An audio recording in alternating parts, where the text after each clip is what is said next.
Do you know that there is a place on Earth where one single mistake could start a global crisis? A place where soldiers stand only a few feet apart, watching each other every second. A place so tense that even silence feels dangerous. This is the story behind what many people call the world's most dangerous border. And unlike most borders around the world, this one was never truly meant to exist. At first glance, the Korean Demilitarized Zone, better known as the DMZ, looks strangely calm.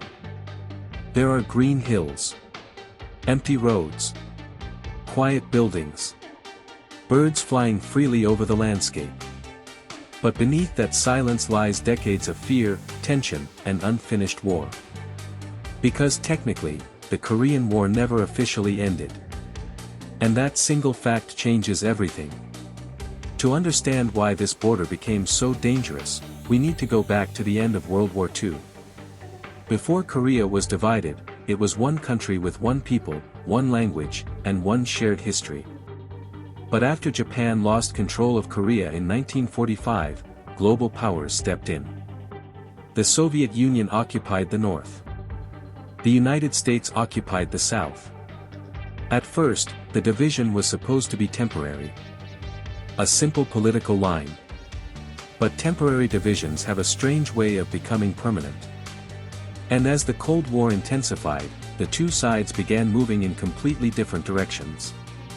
The North became communist, heavily influenced by the Soviet Union.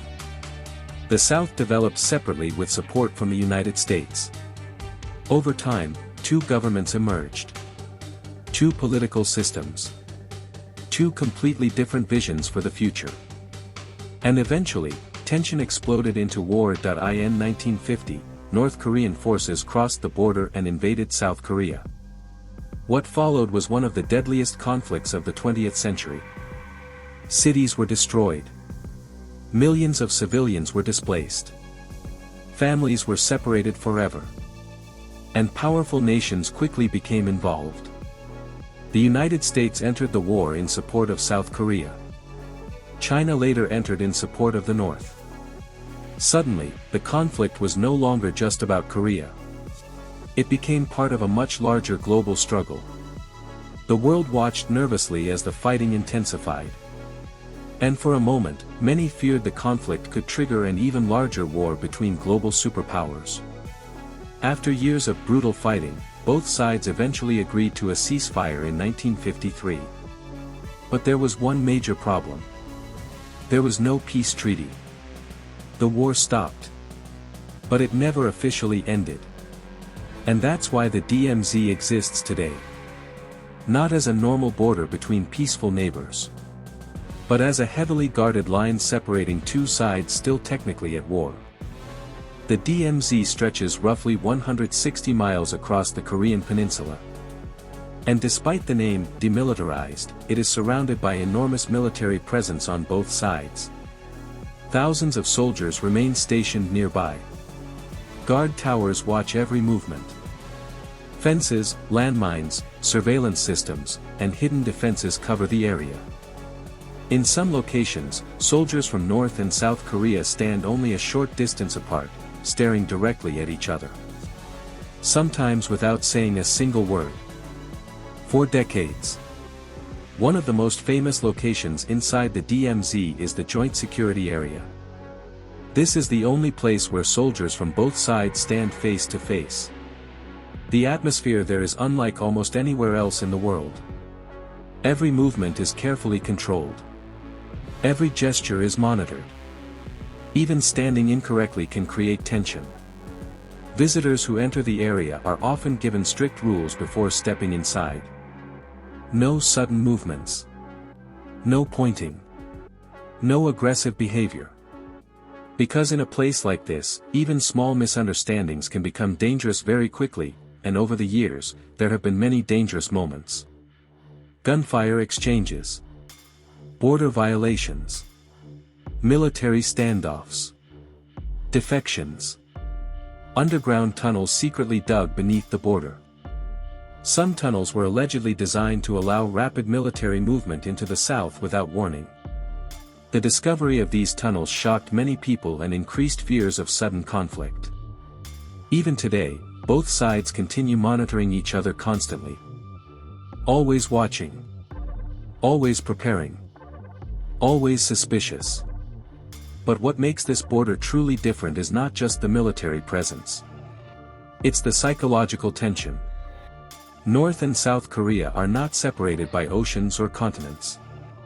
They are separated by ideology, politics, and history. And despite sharing the same cultural roots, decades of division have created two vastly different societies. In the South, modern cities, global technology, and fast economic growth transformed the country into one of the world's major economies. In the North, isolation and strict government control shaped an entirely different reality. Over time, the border became more than just a physical line. It became a symbol of two worlds moving further apart. And yet, despite all the tension, moments of hope have appeared from time to time. There have been peace talks. Historic handshakes between leaders. Meetings that briefly made the world believe reconciliation might be possible. In some moments, families separated for decades were even allowed to reunite temporarily. Scenes filled with tears, emotion, and heartbreak. Because for many Koreans, this conflict is not just political. It's deeply personal. Some families still don't know what happened to relatives separated during the war generations ago. Imagine living your entire life knowing someone you loved exists only a few miles away. But you may never see them again. Still, peace has always remained fragile. Every missile test. Every military exercise. Every political threat. Every misunderstanding. All of it has the power to increase tension once again.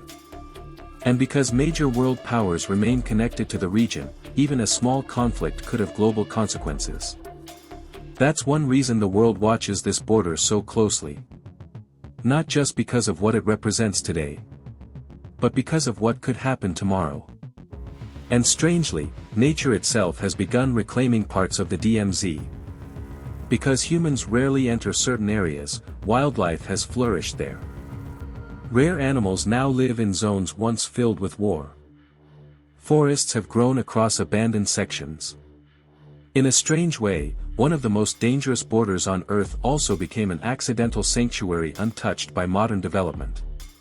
A reminder that nature continues moving forward, even when humans remain divided. But despite the silence, despite the guarded buildings and empty roads, the tension never fully disappears.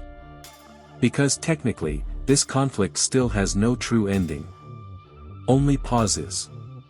And that uncertainty is what makes this border different from almost every other place on Earth. The danger isn't only in weapons or soldiers.